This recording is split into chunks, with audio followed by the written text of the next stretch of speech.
everyone, welcome back to my channel. This is simply Selicia. I am doing a fake love analysis, and my first, when I became ARMY, even though I knew what dope was when it came out, I didn't come back into K-pop full time and learn about BTS or anything until DNA came out. So my first full comeback as ARMY, all in, was actually Fake Love. So I wrote this analysis on Fake Love at the time, so now I'm going to go back through and see, how close was I, what's different, and we're just going to see kind of how it stacks up to what we know now in the in-between time, and get us ready for this next comeback. I'm sure it's coming. No rush, of course. I want them to rest and finish up everything else that they have planned this year, but we do know that there will be another comeback, and I am just kind of prepping myself for that. So let's go through this Fake Love analysis. First, I'm going to talk about the Fake Love teaser. The teaser gave us callbacks to Wings and the Love Yourself highlight reels. With the whole magic shop concept, it's like the boys are coming in to exchange their fears for a positive, so at least they're trading in those core items from the Wings era for the highlight reel stuff. So Jin brings in an in-ear, and we don't know what he got back. Yoongi, we don't see what he brings in, but he gets a lollipop back. My educated guess from the album notes is that he kind of brings in that burnt piano key. J-Hope brings in Snickers and he gets the birthday cake. Namjoon brings in that mirror and he gets a hair tie. Jimin brings in that paradise picture and he gets an umbrella. V, we don't see what he gives, but he gets a backpack back.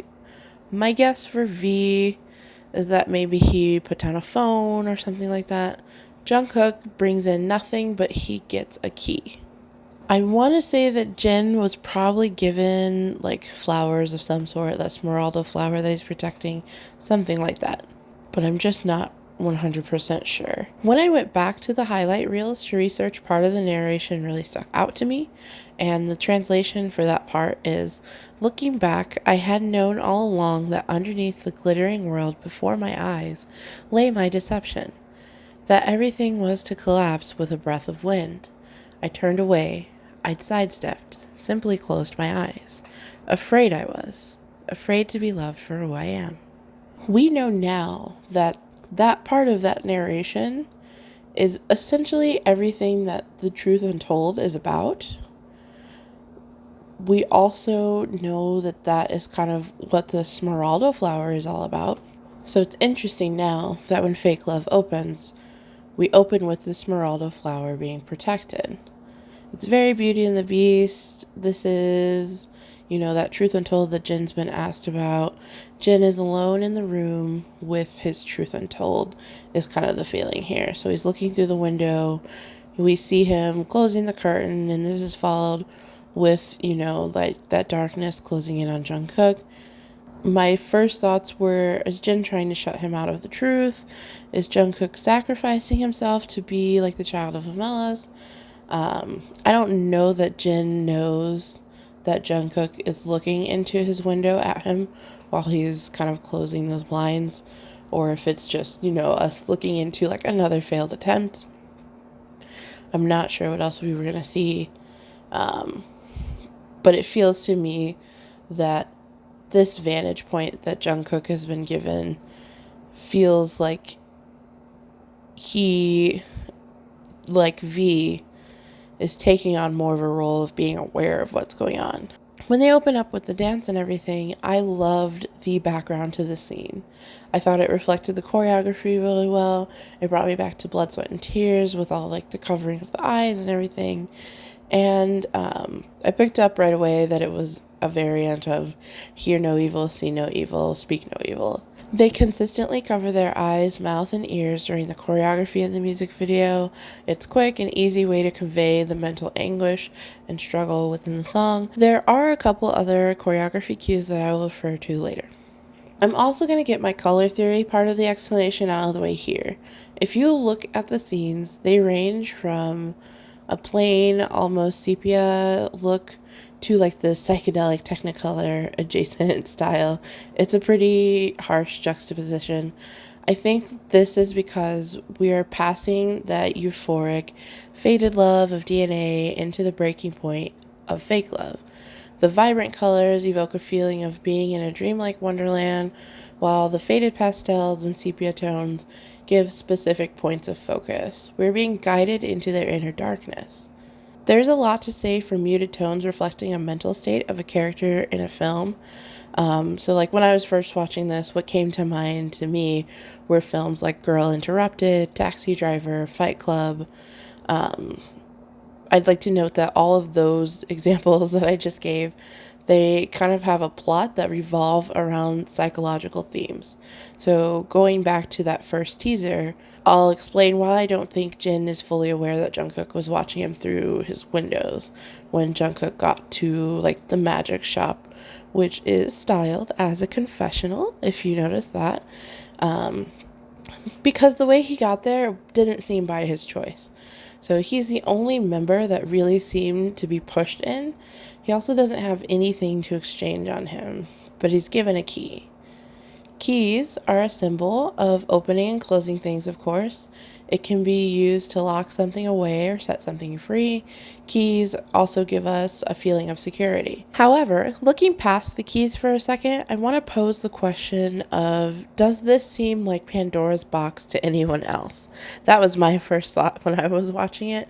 Pandora's box is kind of like this Greek myth. It's grown to mean that getting into a situation that involves big and unexpected troubles. So older, more detailed texts explain it as Pandora opening a jar that released sickness, death, and many other evils into the world. Pandora tries to quickly close the jar, but when she did, the only thing she kept in the jar was a flicker of hope. So taking that, I kind of thought Jungkook has no idea what troubles he is going to see moving forward. You know, is that key that last bit of hope to uncovering the truth and setting everyone free? Since he came empty-handed, will he be the traded object for everyone else to gain peace? That was kind of what I was thinking when I first saw it. So from there, we start to dive deeper into the members' individual fears. We've seen Jin trying to change the outcome of the members' storylines in Euphoria by looking through the windows. I think this scene reflects Jin's fear that some of the things might remain out of his control. There's only so much tampering that can be done. Not only is it stressful to not know if what you've changed is right, it's hard to predict if your moves will make everything fall apart. In the center of it all is the untold truth. Would it have been easier to face this truth if it was going to come to this anyway? Namjoon's scene contains rings and a mirror. The mirror comes from his song Reflection and writing, "You need to survive" on the glass. The rings clearly resemble the hand grips that you would see passengers holding onto when standing kind of like on a bus, public transportation, that kind of deal. He is still caught between his old self and the attraction to the girl on the bus in the Love Yourself highlight reel.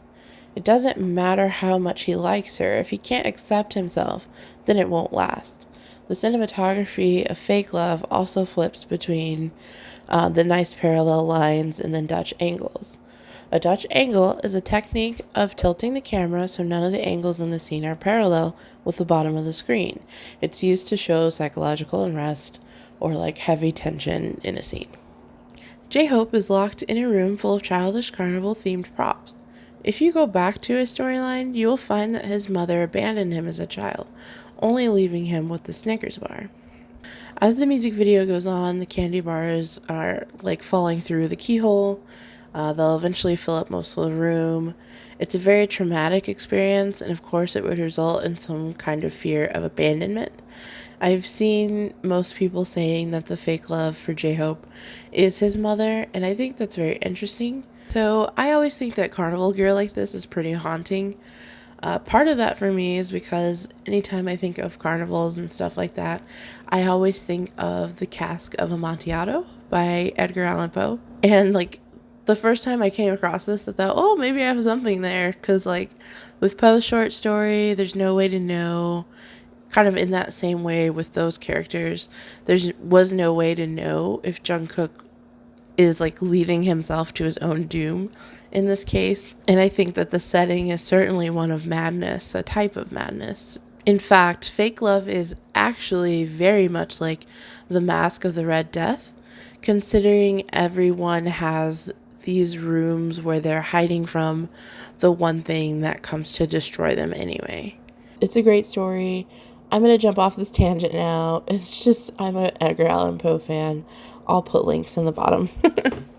So Jungkook has moved on from J-Hope's scene to Jimin. We can see that he's in this studio from Love Yourself highlight reel.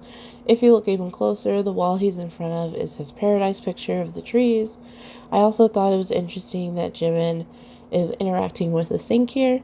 I looked up this dream symbolism for this one, and in dreams it said that sinks show how our feelings are retained and turned on and off. A bathroom sink in particular signifies a personal desire to be more intimate and revealing of yourself.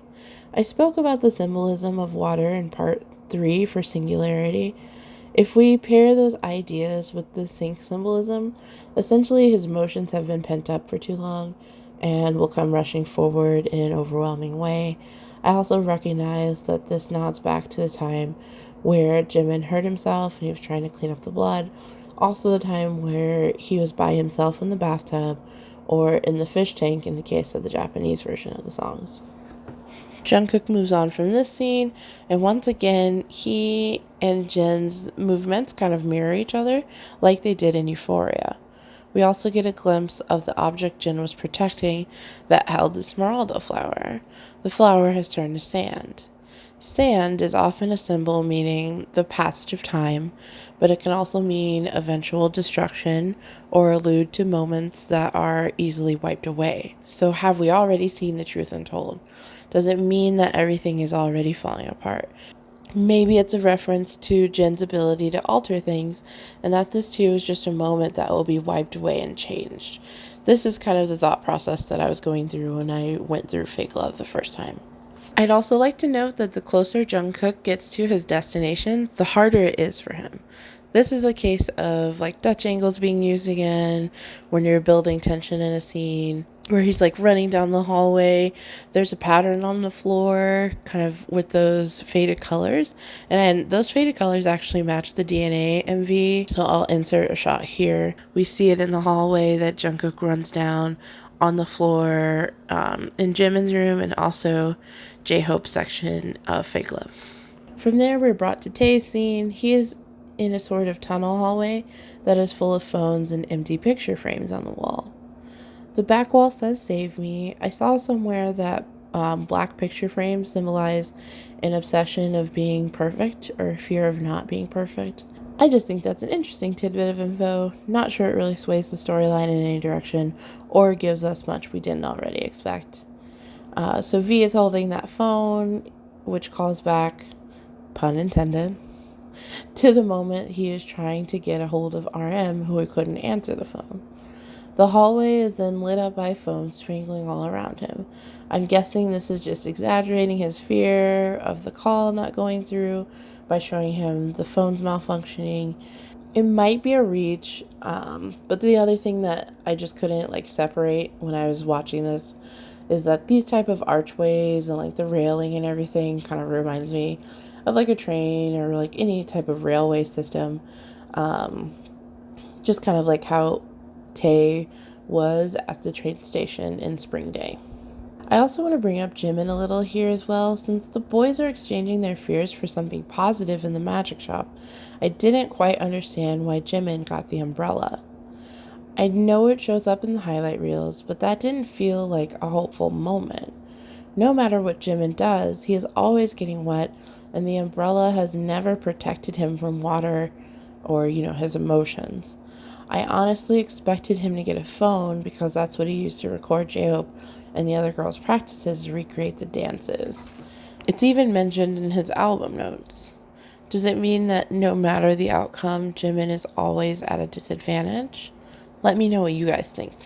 There is a moment kind of where we cut back to Namjoon and Jungkook is on the other side of the mirror mimicking his movements. This isn't the first time Jungkook has acted as a mirror. In the choreography, he also follows J-Hope's movements during his segment. This will eventually bring us to Yoongi. In his scene, he has a piano and a guitar in his room. The piano dates back through Wings, and the guitar has to do with the girl that gave him the lollipop. There's a lot about piano between Jungkook and Yoongi's notes, and of course their storylines are intertwined throughout the music videos. There comes a point where Yoongi sets fire to his hotel room, but in Euphoria, Jin sent Jungkook to save him. Fire is often linked to power and passion. Fire has the ability to cause both destruction and transformation. Much like water, its symbolism is pretty straightforward. Bringing choreography back into it, I talked about this for the singularity analysis, and I see it here as well. The movements they are making are very much like puppetry. The arm movements when they step out to the side with their hands down is certainly like they are being controlled by a string. I think it's interesting that Jin was the center here. They move according to his movements on either side of him as well. This room is very peaceful despite the events that have been going on. I'll bring up here that kind of like the only members that have a contact or reference with the sand in this MV are Jin, V, and Jungkook. I'd like to expand the idea that sand is also a symbol that might mean the foundation you stand on is unstable. The basis of the way you think, etc., might not be set in reality, and something you have buried in your subconscious is moving forward. We know that from the comic, certainly Tae is starting to remember different things that have happened from Jin trying to save them again and again. I think that is also something that will come up with Jungkook as well. The Smeraldo has already turned to sand, but when Jungkook lets it spill from his hand, there are remnants of the petals in the shadows on the wall. I call this part opening the Chamber of Secrets. I mean, he's the gold Maknae, maybe he knows parcel tongue, but this is the point where everything begins to come forward. So like water, fire, Snickers, a whole new type of avatar, you know. And he enters the room with like that hooded figure who's standing in front of the 6 coat racks. Now we know obviously from the extension of the fake love kind of like extended cut is that he puts on those clothes and kind of they've done away with that part of themselves. They've crushed that part of themselves. So now we have got to get on to the map to our soul. Hey everybody, thanks for watching if you're still around. If you like what I do, please like, please comment, please subscribe, share it with a friend, and I will see you guys next time. Bye. Ooh,